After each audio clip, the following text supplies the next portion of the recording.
107.7 The Bone. That is Pearl Jam with Better Man. I'm Nikki Blakk with the Better Man in the studio. That is Kirk Hammett from Metallica. And you're really good at guitar, not so good at directions. Yeah, I know. It's okay. You're here now. That's the important thing. Yeah, I was born in San Francisco, but that doesn't necessarily mean I know my way around San Francisco. Well, and there's been a lot of construction over there, in all fairness. There's been all these freeway on-ramps and off-ramps that have shown up in the city that I never even knew existed. So Well, yeah, after that big earthquake in '89, they made some changes. Yeah. How long ago was that? 50 years ago. So speaking of San Francisco and upgrades, this benefit at the Balboa Theater on Thursday, is that the benefit? Is it also to contribute to upgrading them to full digital? I was trying to read to figure out what the benefit was. Absolutely. They're going full digital. It's going to be a great thing. It's the tickets are also going to go to benefit the San Francisco Neighborhood Theater Foundation, which is a really great foundation that prevents gentrification of local San Francisco neighborhood theaters from becoming, whatever, Walgreens. Cinema 6 and a Target in it, yeah. Yeah, whatever, And so it's a really great cause that I personally believe in. And, I'm really psyched about it. It's a great cause, and it's a chance for me to, have fun with a couple of really great horror films or some of my personal favorites. And we're trying to create a great little event, and it should be fun. Post Halloween, I'm so into it. Yeah, it's a nice way to extend Halloween just a little bit. It's like a creature feature. The two movies are The Black Cat and White Zombie. And how did you choose those two? Well, The Black Cat, it's the Black Cat movie from 1934, starring Bela Lugosi and Boris Karloff. It's one of my favorite horror movies of all time, and it's such a great, interesting movie. I mean, for a horror movie that came out in 1934, it's remarkably current in this day and age. There's a lot of great topics that this movie touches on, like Satanism, necrophilia, incest, necrophilia, mass murder. incest. Yeah, all the good stuff. And this movie was made in 1934, and besides that, it also has two of my favorite actors of all time, Bela Lugosi and Boris Karloff, and so I've been into this movie for a long time. And I just want to show people how great this movie is, and how fun it is to see, and just how provocative it was in 1934, and how classic and timeless it seems currently now. So you have such an extensive collection of horror memorabilia. Do you have anything from either of those two films? My passion for these films knows no bounds. I'm being a big horror prop or movie prop collector.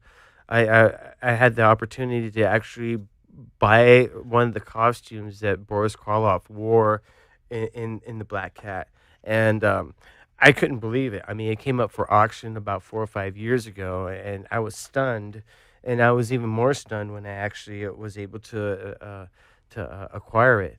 And then about 10 months later, in a different auction, the actual vest and suit that Bela Lugosi wears in White Zombie came up for auction, and I was able to get that as well. And in the course of the year, I managed to pick up these great movie props from two of my greatest films. My all-time favorite films, and I was just so blown away. And so now that I own these props, I want to share them. I want to show them to people because they're so cool, and they have a certain energy that comes off of them, at least as I can imagine. When you were here talking about Too Much Horror Business, the book that you released, you mentioned that you'd acquired a costume, and then the first thing you did was put it on. Yeah. Was it one of those? Yes, it was the Black Cat costume, and I can't help myself. Sometimes I'm prone to, erratic behavior. So this leads me to the Horror Festival that you're going to be having in February at the Regency in San Francisco. Yeah. Are you going to be able to bring out the collection in all its glory, or are you still going to have to pick and choose pieces? Well, yeah. It's called Fear Festival. It's going down February 6th to 8th at the Regency Ballroom here in San Francisco. And what is it's a vehicle for me to bring out my collection and display it for people, as well as invite a bunch of other guests, and basically it's a horror convention. I'm having my own horror convention, and because why rent a room at Comic-Con when you could do an do entire it myself. building here? Yeah, exactly. And what happened? What happened was this. This all started with at the Orion Festival 2 years ago. I had my crypt, and what that was this place where I had a place where I had my collection on display, and it was so successful that I decided, well, I could probably do this in San Francisco and like have a lot more fun with it and expand on it and make it much more cooler. And basically, that's what Fear Festival is. And yeah, I'm bringing out my collection. I'm bringing out a bunch of horror movie guests or people who are associated with the horror genre. Tom Savini, Greg Nicotero, who is the executive producer of Walking Dead, he's going to show up. Tom Savini being like a makeup artist who's legendary. And also, I'm inviting a bunch of rock and roll people who are way into horror, who are fellow collectors like I am, like Slash, also Scott Ian. We're having a bunch of guests, like PJ Souls. Which I am beyond excited about. Yeah, who was in the original Halloween. And Rock and Roll High School. And Rock and Roll High School. I mean, we're having tons of different people coming in. We're also going to have some music. It's going to be an all-day affair, but it's also going to go into the evening as well. We're going to have live music like Death Angel and Orchid, and also one other band. Do you want to announce? Let's take a break, and we'll announce them in a little bit. Sure, How's okay, that? let's do that. Because there's so much to talk about with the Horror Fest. Right. It's officially Horror Festival, right? Fear Festival is Fear Festival? What we're calling it, yeah. Okay. We'll come back with more of that and Kirk Hammett on 107.7 The Bone. Cheers. 107.7 The Bone. That is Lenny Kravitz, and Are You Gonna Go My Way? I'm Nikki Blakk. Kirk Hammett's in the studio with me tonight to talk about a lot of stuff. You are so busy right now. Let's see. We've got the benefit on Thursday at the Balboa Theater, which is a double feature of White Zombie and the Black Cat, and you can pick up those tickets at... Yes, cinemasf.com. Bam. And that is this Thursday, people. It's a benefit, so, spend a little extra on your ticket. It's not that much. The tickets are either $35 or $150, and the $150 ticket, I believe, comes with a movie poster and a meet and greet with you, and you will autograph the poster. Yes, special VIP ticket. Excellent. And then $35 just to see the regular double feature, as well as, help benefit the Theater Association. So that's extra cool. And then... Yeah, and also... I'm also going to be introducing the films with Bela Lugosi Jr., which is going to be cool. And we're going to be getting a brief chat and introduction to each film. And he's also part of the Horror Festival, right? Yes. Fear Festival. I keep saying horror, but it's Fear Festival. Fear Festival. Bela Lugosi Jr.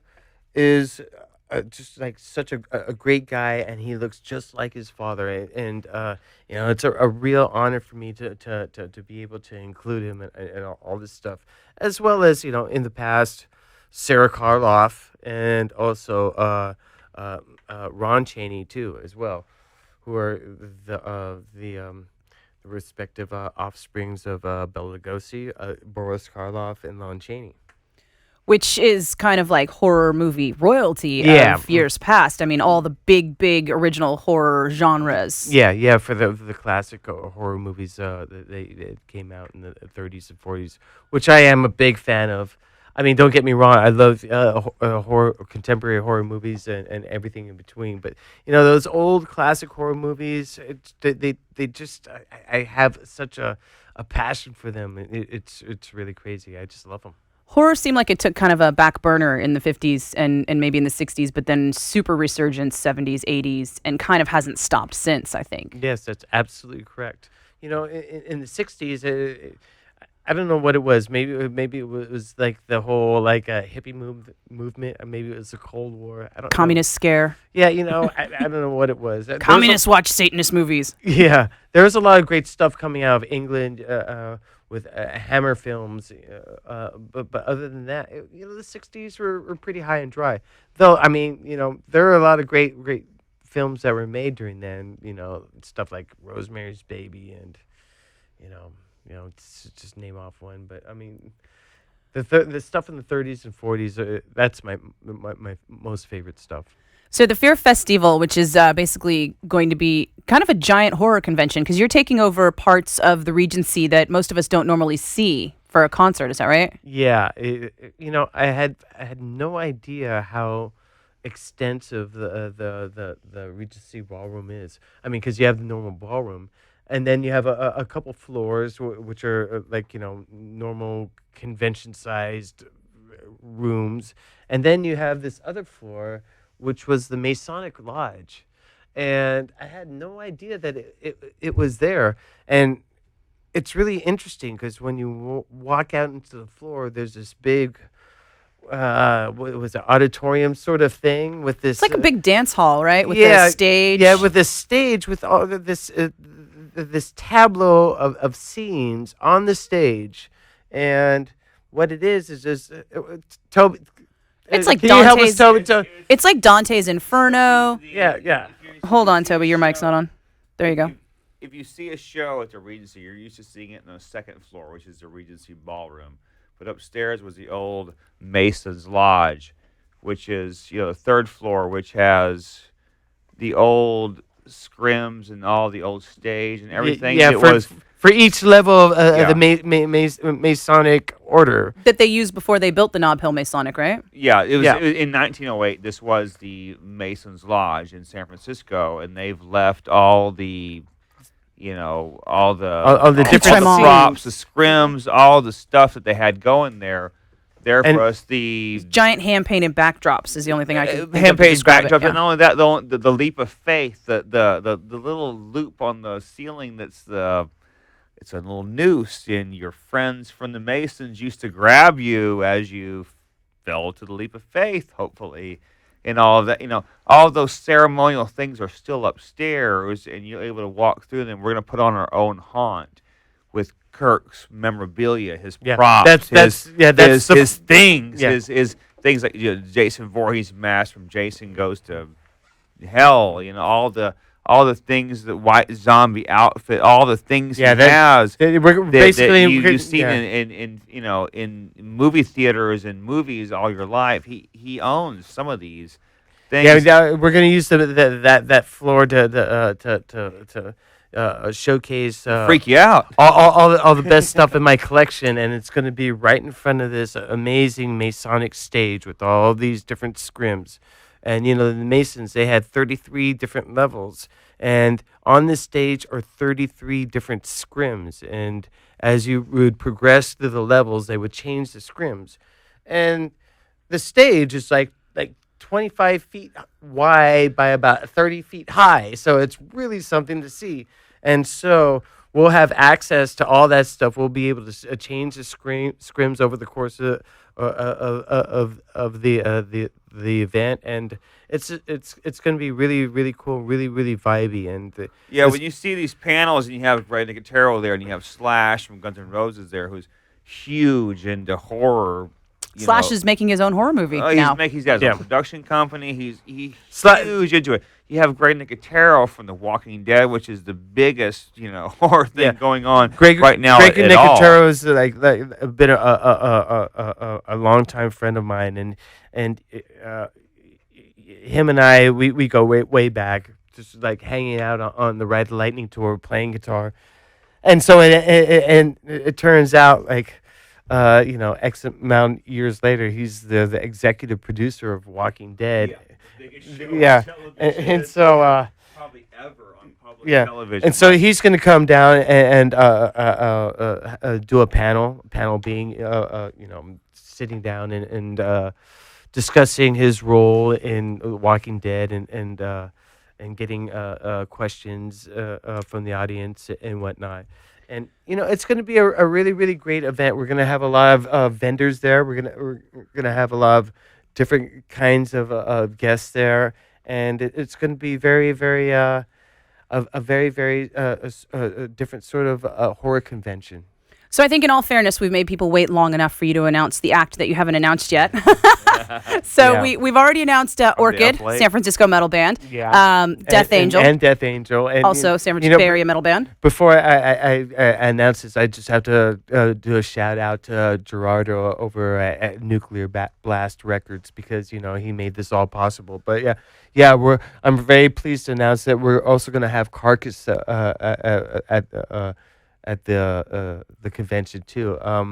So we're very very pleased about that. This is their first American tour date announcement, and so we're very very psyched to be able to have Carcass we're very happy about that. It's kind of a Welcome big back, deal. Carcass. Yeah, welcome back, Carcass. back. Yeah, they have a new album out, and it's ripping, and I can't wait personally. And we're gonna have a couple other bands on the bill too. So it's gonna be a very cool kind of thing. It's a horror convention, but it's also gonna have live music, and it's gonna be an all-encompassing sort of a 3-day event. And I'm very very psyched to be able to do this and to be able to mesh two passions. Horror and music, and I'm just gonna have fun with it, and I hope everyone has as much fun as I do.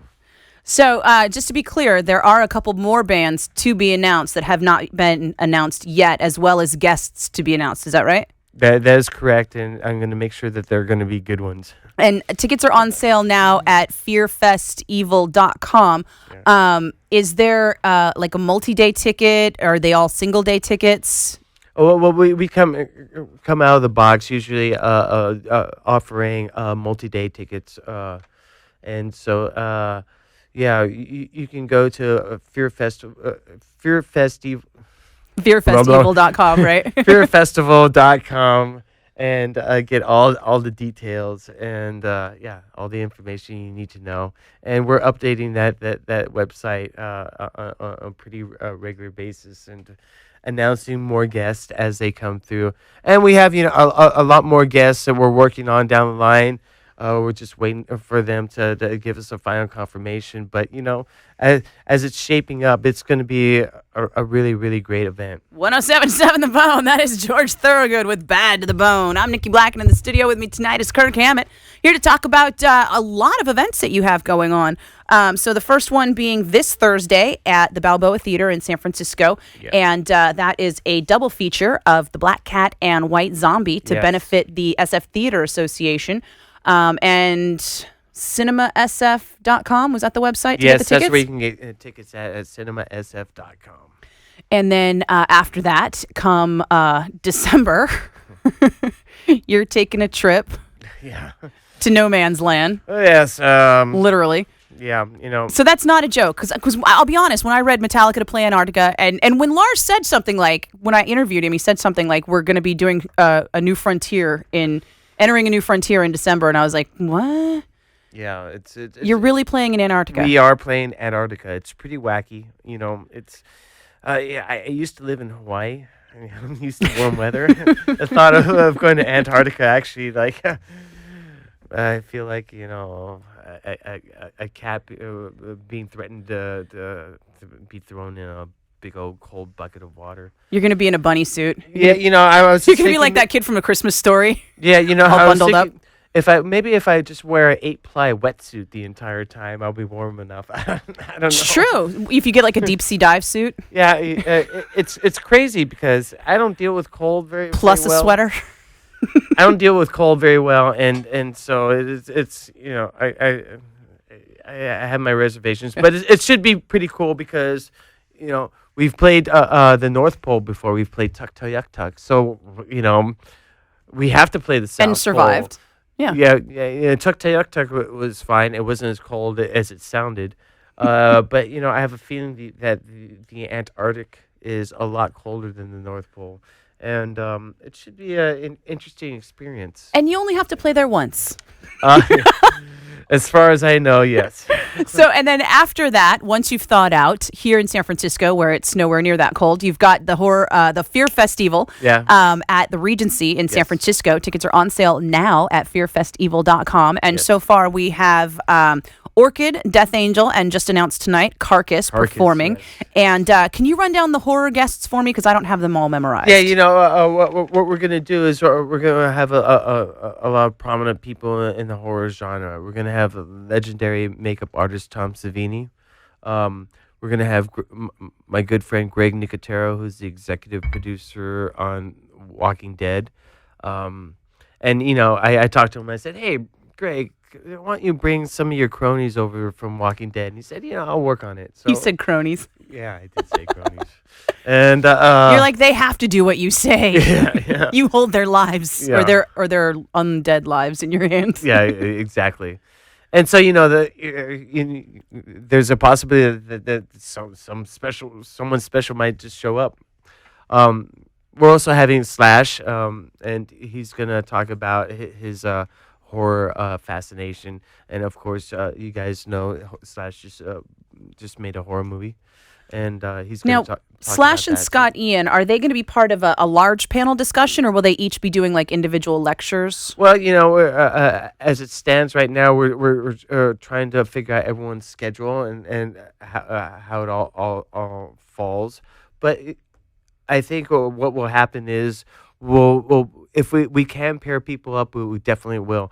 But Slash by himself, or Slash with me, or Slash with Scotty, and I mean it's all good. So we'll work that all out. We're gonna have PJ Souls. We're gonna have a lot of different vendors there, like ESP Guitars, Dunlop, Super 7 Toys, Nuclear Blast, who's the record company, Stern Pinball, who just made the Metallica pinball machines, Mad Monster, who are another a group of people who put out who actually put on a bunch of conventions, and they put out a great monster magazine that I love. Retro Outlaw, Midnight Studios. We're gonna have a booth for KVH Toys, which is my line of merchandise, which consists of my book, Too Much Horror Business, and I'm also putting out a line of toys.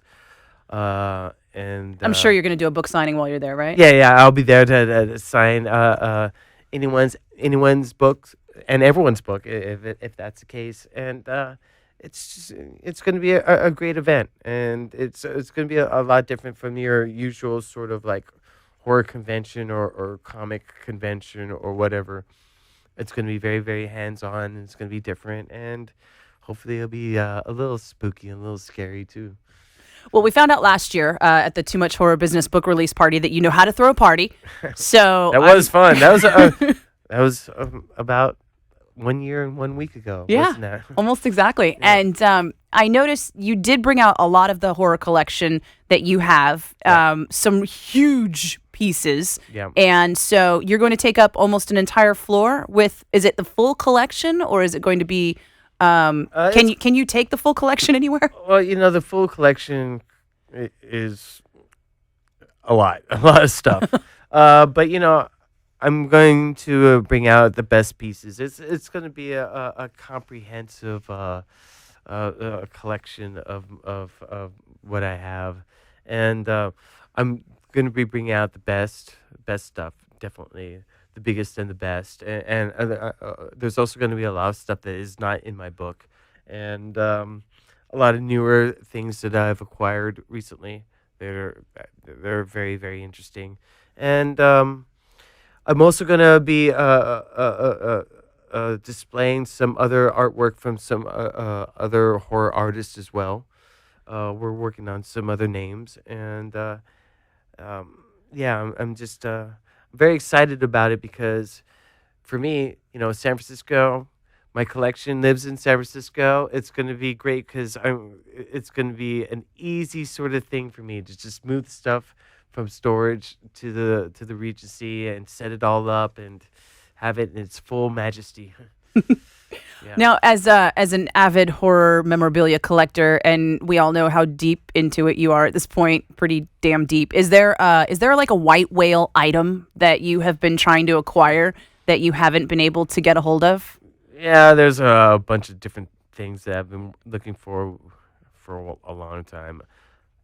Various horror movie posters. I mean, the thing with horror movie posters, particularly the posters from the 20s and 30s and 40s, they just don't exist. I mean, they're not around, and when they're found, it's such a surprise to all the collectors. It's like a feeding frenzy. Yeah. I mean, everyone just like wants to know everything about the latest piece that's been found, and so like when something is found, like a Bride of Frankenstein one sheet, which no one has seen before, it sends a lot of sparks through the collecting community. Everyone wants to see a picture of it. Everyone wants to see it in person. Everyone wants to know what it's like. Everyone wants to know the story behind finding it. And a lot of these things are found in really weird circumstances, like a shed in someone's backyard in Canada, or it was found in like a closet in Sweden. I just found some movie poster material that came from Latvia. I mean, it's crazy where this stuff is found, and when it is found, it's like one of a kind, and so I'm really on the lookout for a lot of this stuff all the time, and this stuff is being found, and it just shows up in the weirdest places. And yeah, there's one piece that I just can't find anywhere, and that's Murders of the Rue Morgue one sheet from 1932. And if anyone finds one of those, get a hold of me. Give me a call. You get a hold of me as soon as possible. And this is the kind of story, and these are the kind of items that people are going to see at the Fear Festival at the Regency. You'll have all these things out, Absolutely. And almost a story behind every single item. Yeah. And there's going to be a guided tour of the collection. Yes, I will be giving guided tours of the collection a couple times each day, and it will be something that's going to be pretty cool, because the people will get to see me spout on and on and on about all this great stuff that I love, and I just hope that I just don't bore too many people too much by how obsessive and compulsive I am about all this stuff. But yeah, I am offering free tours of this stuff at least a couple times each day at the event. I think it's going to be crowded. It's going to be a lot of fun. It's the Fear Festival. You can go to fearfestival.com to get tickets and get all the information. I recommend signing up to follow the Fear Festival on Facebook as well, so that when guests continue to get announced, you're up on them as well. And thank you, Kirk, for coming in tonight to tell us all about it. Thank you, Nikki, so much. I really appreciate it. Yeah, and I will see you on Thursday at the Balboa Theater, because I'm sneaking out of here to catch the double feature. Yeah, it should be a lot of fun. Awesome. I'll see you there for sure. And Mandatory Metallica is coming up, so I'm going to have you pick a song for that in a couple of minutes here on 107.7 The Bone.